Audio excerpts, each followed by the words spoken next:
Hello friends, నేను రాజీవ్ గారు. Andhra Pradesh deputy CM Pawan Kalyan గారు, జనసేన పార్టీ అధినేత, తను చాలా ఆచితూచి అడుగులేస్తున్నాడు. ముఖ్యంగా మొన్న 2024 ఎన్నికల్లో జనసేన పార్టీకి 21 స్థానాలు వచ్చాయి. ఈ 21 మంది ఎమ్మెల్యేలకు ఆయన చాలా జాగ్రత్తలు చెప్తున్నాడు, దిశానిర్దేశం చేస్తున్నాడు. ముఖ్యంగా మీ వల్ల పార్టీకి ఎలాంటి చెడ్డ పేరు రాకూడదని ఆయన చాలా జాగ్రత్తలు తీసుకుంటున్నాడు. అయితే కొంతమంది ఎమ్మెల్యేలు అనవసర విషయాల్లో వేళ్లు కాళ్ళు పెడుతున్నారనే మాటలు చాలా పెద్ద ఎత్తున వినపడుతున్నాయి. అప్పటికే పవన్ కళ్యాణ్ గారు ఎమ్మెల్యేలను కూర్చోబెట్టి చెప్పారు, భూ వివాదాల్లో కానీ అనవసర విషయాల్లో కానీ మీరు వేళ్లు కాళ్ళు పెట్టకండి, తల దూర్చకండి, పార్టీకి ఉన్న పేరును మీరు చెడగొట్టకూడదు.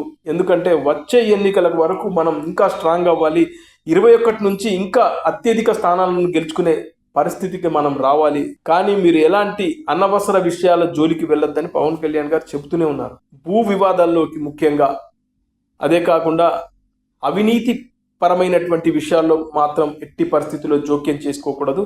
ప్రజలు మనపై నమ్మకం పెట్టుకున్నారు, ఆ నమ్మకాన్ని మనం పోడగొట్టుకుంటే వచ్చే ఎన్నికల్లో మనకు చాలా దారుణమైన పరిస్థితి ఉంటుంది.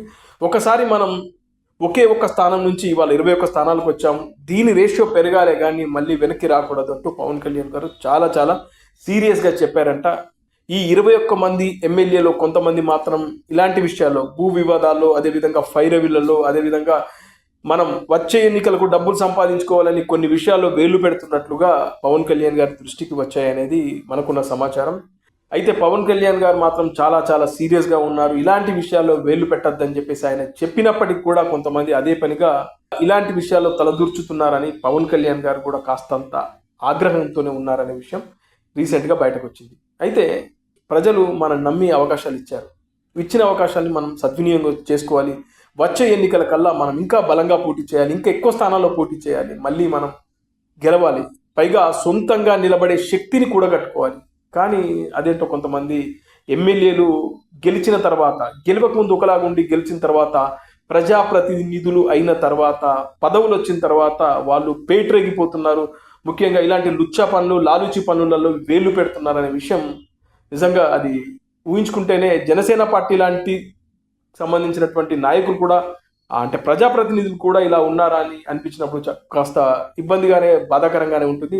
ప్రజాప్రతినిధులు, జనసేన పార్టీకి సంబంధించినటువంటి ఎమ్మెల్యేలు జాగ్రత్తగా ఉండాల్సిన అవసరం ఉంది. అక్కడ ఉంది పవన్ కళ్యాణ్ గారు, నిజాయితీకి మారుపేరు. మరి అలాంటి వ్యక్తికి సంబంధించిన పార్టీని మీరు మంట కలుపుతానంటే ఊరుకుంటారా? ఆయనే కాదు, ఏ జన సైనికుడు కూడా ఊరుకోడు.